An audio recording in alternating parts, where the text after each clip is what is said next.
ওই শ্বশুর বাড়ির গোষ্ঠী মারি আমি। ও দুলো ভাই শোনো। এই দুলো ভাই করিস না, মাথা মতো গরম হয়ে গেছে। 600 টাকার মিষ্টি নিয়ে আইছি, তুই আসলি কি দেখাতে দিলি? পোল্ট্রির ঠ্যাং। ও দুলো ভাই দাঁড়াও একটু শোনো তা। কি শুনবো তোর কথা?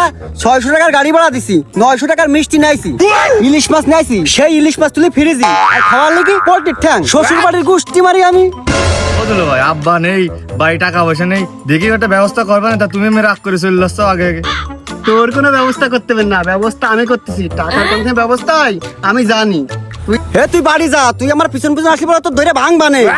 ও দুলো ভাই এটা কথা শোনো তা। ওই পিছনে বকবক করে।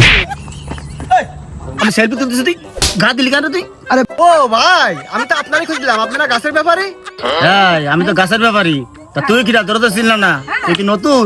আরে না ভাই, আমি রহমানের জামই। ও ওই টাইকুর রহমান? না না, এর বাপ রহমান।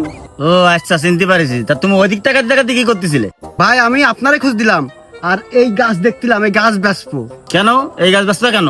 এই দুঃখের কথা কি কব, 600 টাকার মিষ্টি কিনেছি, 900 টাকা গাড়ি ভাড়া দিচ্ছি, আরো ইলিশ মাছ নিয়ে আইছি। এখন আমার পকেটের টাকা শেষ, তাই এই তাল গাছটা বেচবো। ও ভাই দেখেন দিন কয় টাকা হয়, আর আমি বাড়িতে টেপও নিয়ে আইছি। এই দেখেন ভাই, মেলা টাকায় হবেন মনে হয়। এই বেশি আজকে গরু গাছ কেন? এই দাও দিনি, দাও টেপটা আমার কাছে দাও দিনি, একটু ম্যাপে দেখি। দেখি রাস্তার থেকে কয় ফিট দূরে আছে গাছ। এই গাছ তো দেখতেছি রাস্তার 3 ফুটের ভিতরে। তুমি গাছ বেচবা কি করে? এ তো সরকারি জায়গার মধ্যে। ভাই সরকারি কাজ যাই হোক, আমার শ্বশুরের জমির কাছে গাছ, এই গাছ আমি বেচবই। তোর কাছ থেকে গাছ কিনে কে মামলা খাবো? এ আরে গাপা দিনি। ওরে আল্লাহ গো, ওরে মা গো, এই গরু গোশ আমি খাবো না। দাঁড়া, গাছ আর বেচবি না? ভাই গাছ বেচে গোশ কিনবা না? ওরে শালা, বাঁচিয়ে থাকলে আমি মেলা গরু গোস্তা খাতে পারবো না। আমি এই গ্রামে আর থাকবো না।